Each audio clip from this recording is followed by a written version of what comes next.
Hey, Ike, Eric Franson with 106.9 The Fan. I just your reaction when you got that interception return for touchdown, running it back right towards that Aggie fans that were there. Did you have any family there or others that were in attendance that you got to run it back to?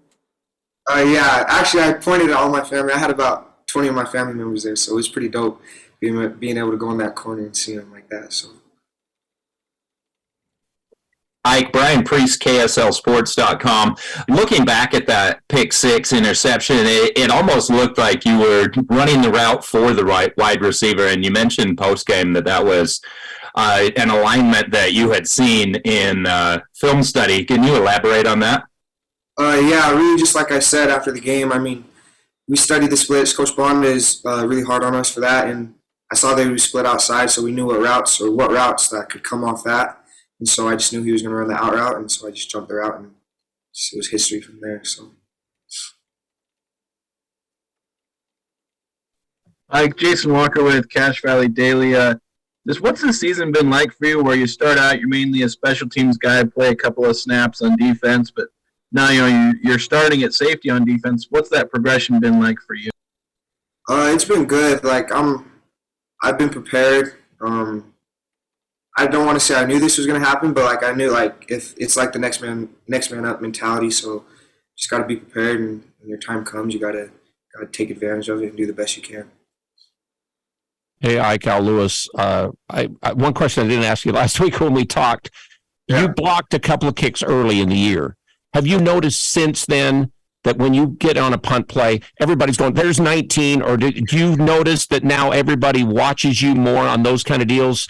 And how close have you come since then? Yeah, that's actually kind of funny. I was talking to somebody from Hawaii after the game, and he's just like, we've keyed you on every special teams, every play. So yeah, teams have definitely picked up that we're trying to get a block, and so now I don't know. It's kind of sad that I can't block anymore, but it's cool. It's all right. Ike, Brian Priest again. What does it feel like? I see you smile a little bit when you're talking about teams game planning around you, but what does that feel like for you as such a young player to know that other teams, coaches, players are noticing your ability and what you're able to do on the field? It's pretty cool being I guess noticed, like you said. I guess I don't know. It's just cool to be able to have that type of impact on people. Ike, Jake Ellis, Utah Statesman. Just with it being senior night and all, can you just tell us like the impact this senior class has had on you, and then how badly do you guys want to get that win for them, that final game in the MAV? It's very important for the seniors. We're gonna try to send them off the right way. We're gonna do everything we can this week to game prep and game plan, and just come out Saturday and play the best we can, and hopefully come out with a win. So it's very important. Hi, Jake Nielsen, KSL.com.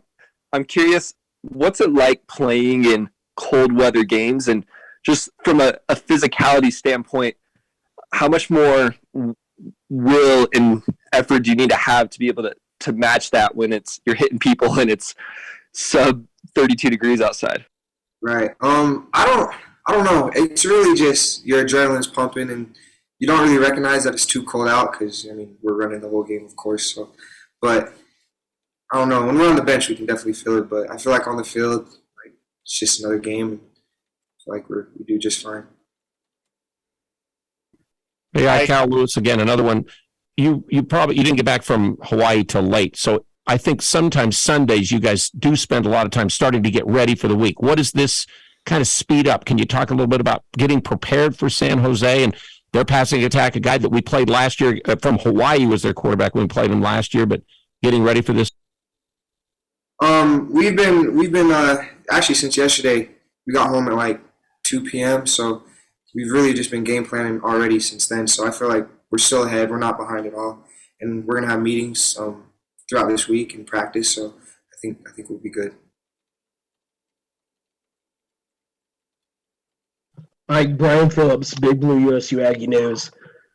With this being your second year in the program, how comfortable do you feel as a piece of the defensive scheme? Like, how familiar are you with the playbook and so on? I'm pretty familiar. I still got a lot to learn, of course, but I feel like from last year to this year, like I definitely know the playbook a lot better, and I feel like any play call that he calls, I can go out there and execute it and just be who I am and try to make plays. Ike, Trentwood Deseret News. Coach Anderson's been talking a lot about how much making a bowl game would mean for this team. I'm curious from your perspective, what would it mean for you? What would it mean for your teammates to play in a bowl this year?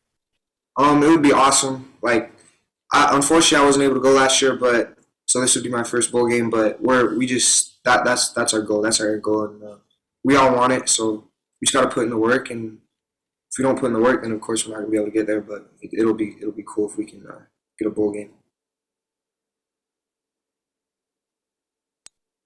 Since then, you've already looked at San Jose some then yesterday. What do you see of their attack offensively? They're good offensively. They got a lot of weapons. Their receivers are pretty good. So we just got to come out and really just play lockdown defense and have minimum mistakes and just keep the quarterback contained. And I think we'll be good.